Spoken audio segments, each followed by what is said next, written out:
Bom dia, professor. Tudo bem com o senhor? Bom dia, Marco Antônio. Bom dia, Holiday. Bom dia, Ardriles. Satisfação estar com vocês aqui e com aqueles que nos assistem. Professor, ainda a gente está no Twilight Zone Brasil. O senhor é economista, mas o senhor é um ser humano dotado de bom senso e de proporcionalidade. E, claro, todo mundo tem um pouco de humor na veia. Agora, para mim isso não parece humor. Isso parece mais uma espécie de extensão da cartilha da Globo e da postura da Globo. Põe o print do sensacionalista aí. Olha só. Então, 25/4, né? Às 11h17, eles postaram o seguinte: ciência vai estudar caso de homem que faz live por horas, mas não consegue segurar uma caneta. Abaixo tem o Bolsonaro na cama de UTI, tem a oficial de justiça aqui do Supremo Tribunal Federal, e vem aqui a matéria, eu vou ler rapidamente para vocês. A comunidade científica internacional se mobilizou para investigar o enigma biológico conhecido como Jair Bolsonaro. Internado em uma UTI, sigla que patriotas agora chamam de, aspas, última tentativa do inelegível, fecha aspas, o ex-presidente gritou com o oficial de justiça que o intimava. A senhora tem ciência que está numa UTI? Aparentemente, ciência era tudo que faltava na vida de Jair. O espanto aumentou quando foi revelado na véspera que Bolsonaro participou de uma live de horas, demonstrando habilidade para falar, gesticular e principalmente vender capacetes de grafeno, mas não para segurar uma caneta e assinar documentos. Fãs mais dedicados correram para assinar o OnlyFans bolsonarista, esperando vídeos exclusivos do, aspas, pornô de coitadismo, fecha aspas, de Bolsonaro. Boatos indicam que a oficial de justiça foi de máscara não por protocolo, mas para esconder as gargalhadas. A ciência promove avanços. Ou uma cura, ou um estudo de caso.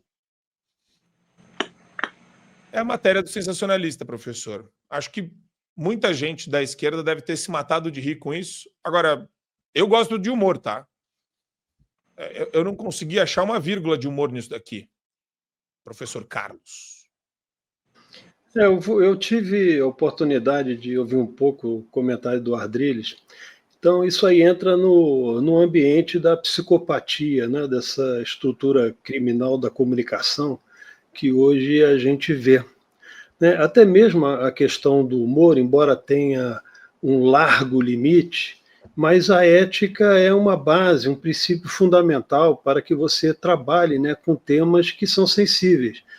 Um sujeito, por exemplo, que está sendo operado pela 7ª vez por uma tentativa de assassinato de um candidato extremamente potencial de ganho, com potencial de ganho à presidência da República, não pode ser tratado de uma maneira como essa, né? Independentemente da sua cor ideológica ou partidária.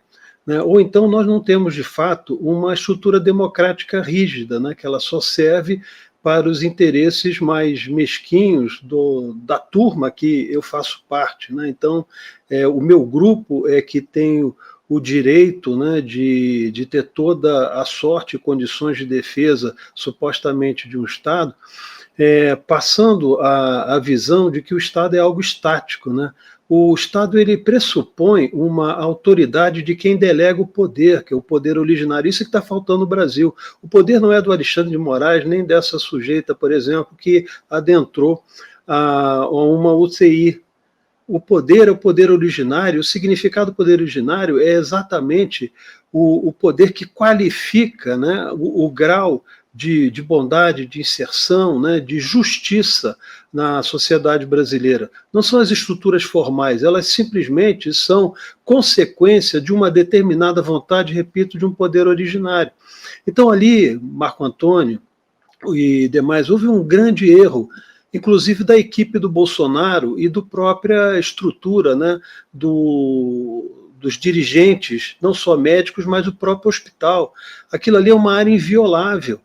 Né? Embora na Constituição, né, fale em inviolabilidade da defesa da vida, mas eles continuam, né, atacando as crianças no ventre materno, um conjunto de canalhas assassinos que permite, né, que haja extirpação de um ser humano por uma determinada vontade e, notadamente, protege o criminoso, porque o estuprador ele jamais é punido, né, com a pena capital, que a própria Constituição não permite. Então, o que eu concluo, eu vejo o seguinte, é que o nosso lado também tem que fazer valer a potência e a força da vontade do poder originário. Ali não poderia ter entrado. O Bolsonaro, por exemplo, não podia ter pego a caneta daquela senhora. Qual é a vontade, por exemplo? Como é que eu posso, num ambiente que eu estou extremamente debilitado, passível, por exemplo, de pegar um conjunto de bactérias e etc., né? Eu simplesmente pego uma caneta de uma pessoa que vem de fora, né? O advogado está ali, o médico está ali, deixa ela adentrar com 2 mãos, não tem nem roupa preparada.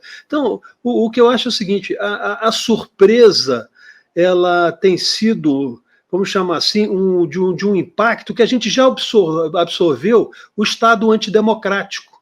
A gente já aceita as violações de forma natural. Então, a violação desse espaço exatamente significa isso. Nós todos estamos refém da ditadura de uma determinada caneta que, infelizmente, a tinta não acaba. E eu quero aproveitar que o Fernando Holliday está cursando medicina, porque, Holliday, não é sobre um pequeno ato de citação ou de intimação. É o que é desencadeado por meio disto. Então, você tem que saber do que você está sendo intimado, se preparar com o seu advogado. Isso daí leva tempo, isso daí leva uma série de medidas que você tem que adotar. E a gente viu o quadro do Bolsonaro de saúde piorar logo em seguida. Ou seja, você perde tempo hábil para conseguir realizar a sua defesa de maneira ampla, como está na Constituição Federal, e você também está quebrando um protocolo de entrada de pessoas numa UTI para fazer intimação, que é um protocolo que até hoje era seguido até para o narcotraficante mais feroz e violento que existe no nosso país, Holliday.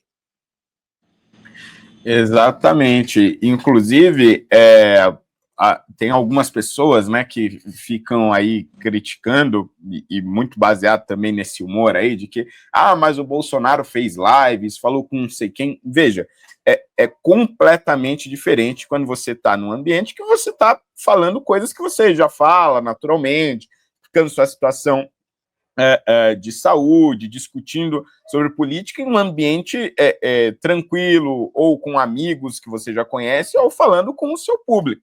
Isso é normal. É como se você estivesse conversando com um parente que vem te visitar. Então, assim, isso não causa um estresse tão grande quanto você, após uma cirurgia, se recuperando ali, e ainda muito provavelmente com algumas dores, vem ser intimado de um processo. E aí você passa a ter que planejar todos os seus passos ali naquele momento. Já tem que ligar para o advogado, mas o advogado está aqui, não está aqui, quantos advogados tem que vir, quantos assessores do advogado tem que vir, tem que conversar aqui com eles para traçar uma linha de defesa, o que eu falo, o que eu não falo, quais são os prazos, quando é que eu vou depor, quando é que esse julgamento começa, quanto tempo a gente tem para se defender, o que a acusação já manda. Quer dizer, são inúmeros outros fatores que vêm junto com aquela oficial de justiça.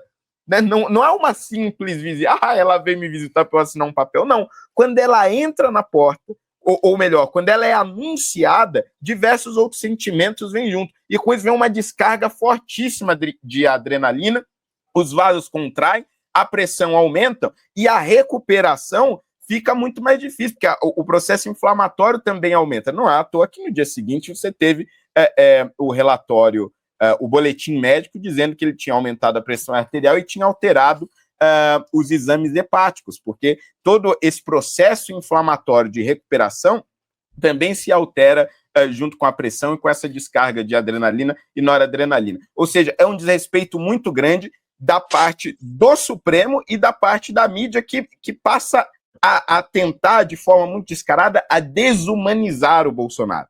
É como se ele não fosse um humano e, portanto, não fosse digno de qualquer tipo de sentimento e não fosse digno de direitos humanos.